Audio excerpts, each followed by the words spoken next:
So, hello everyone, Ito here and welcome back to another week of this Minecraft series. And this week is going to be a chill one, quite really, because it's kind of a winter time over here already, even if it's autumn, you know, climate change and stuff. So yeah, this monkey here has been really affected by the coldness, and that means we are going to take things slowly and just realizing what else can we do on our base. So, with that idea in mind, on the Monday, we worked here on the bottom of the world. And since, let me call for the elevator, and since I'm also from the bottom of the world, yeah, we live here upside down. So, we worked on this area where we have the honey and the chocolate and everything, and we worked into organizing these better for moving and also for working around. And as you can see, I'm still collecting cocoa beans there, but also trying to work better with the overflow of the cocoa bean, automating the process with the whole production of the cocoa bean, and also we extended all the tanks up to that point, mainly because I needed to have a way to read that guy. And as you can see, every single level of this, it's either with pipes or with components or with parts of the whole machinery. So actually, yeah, I needed to extend them pretty much for the same reason. I would say 5 or 6 block tall, just for adding one reader there, and maybe we can expand that later, because I think it looks better when everything here is kind of tall, so it's kind of cool. So we improved that I showed you already, and also now we got an overflow with the cocoa beans.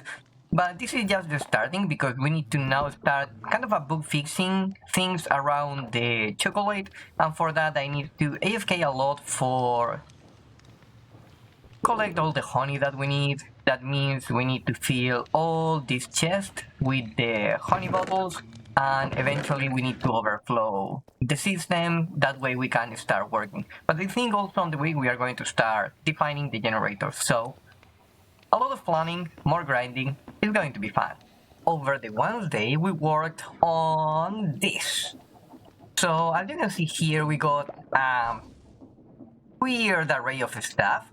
Every kind of a block here of the Cobbled Deepslate is actually what we can generate, because we are over the bedrock. So if we got water, we got lava, over the bedrock we can generate the Cobbled Deepslate. This is just for me and this modpack, so don't be jelly, you and Vanilla can't do that. Again, thanks to be you and Vanilla. But on this modded series we can do that. I needed to use the mangrove roots because in this spot I couldn't place kind of a properly a stair there, and overall I like it more the whitish tone of the diorite here. So yeah, that is kind of the only one that I needed to concede. But overall we got this new room where we are going to generate the Cobbled Deepslate. Then we are going to grab it with this wall, and eventually we are going to drill that gas with the drills, of course, and all of them are going to be coming over here, and then we're going to collect, sort them, use them, everything else.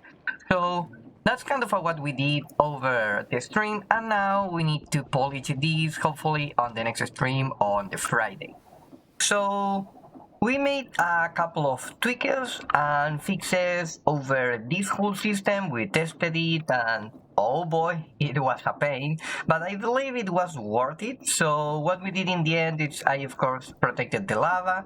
You can see these are the places for the generators, and we tweaked some of the script. We removed the air because that's kind of pretty much broke everything. But what we have right now is the possibility of creating black ice, which I think is really cool, because on the PNG, which is of the biomes you will go, exactly this black ice we can generate pretty much over the bedrock here, and there is no other way to create the packet ice. And this is something that I really enjoy, when you can get the stuff like coral and things like this without destroying your world, you know. So for example, coral we can get from the fisherman village, or villager, but in this case, black ice, it's only tear down into the world. I don't like to destroy the world, so now we got access to that piece of ice. But of course, we can also generate the Cobbled Deepslate, which is the thing that we are interested in. So I make this protective glass, because with that wall, we are going to grab the block from here, we are going to place it there, and then the drills, if I can show you with the camera, are going to drill, of course, all the blocks. So everything that is marked with the glue is actually the block that we are going to grab, and eventually, if we grab the ice is going to be destroyed by the drills, it's going to flow down as water, and it's going to be contained in between the signs and in between the glass, protecting myself here. And these holes that you see there and here is because when this wall kind of flip over ourselves around here, it's just going to break this slot. And we needed to add these two ladders. Oh, I mean stairs. I was confused. Ladders with stairs, sorry for that.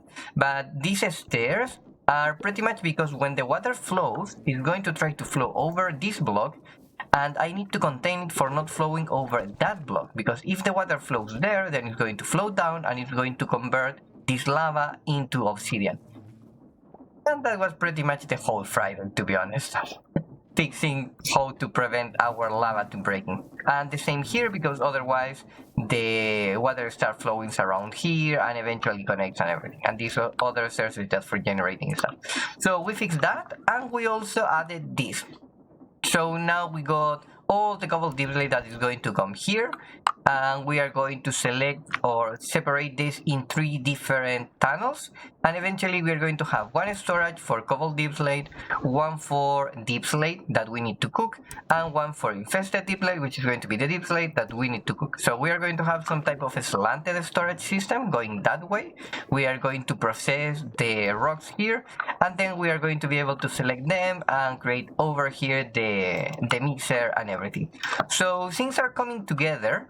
And I'm just going to update you that we are kind of halfway on the second double chest on the honey, so that's coming together, and as you can see, we are going kind of really low into the bottle themselves. So that's pretty much what we did on the whole stream, but we did a lot of kind of backside or technical work, because we fixed a lot of stuff. For example, I just realized that I didn't show you this. If we look for the ore generation now, it's the same recipe, but it's just a really low chance.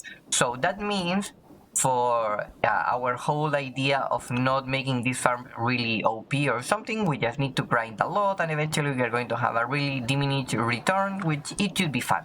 So if you want to be really productive, you need to go crazy big into the world. But if you're like me and you just enjoy kind of producing over time in slowest quantities, a design kind of like myself here is going to be really good.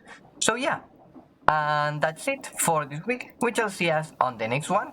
And follow me, again, feel free to follow me on Twitch. We shall see us there today with the updates of the new version, which is update 9. That's going to be fun too, so bye bye!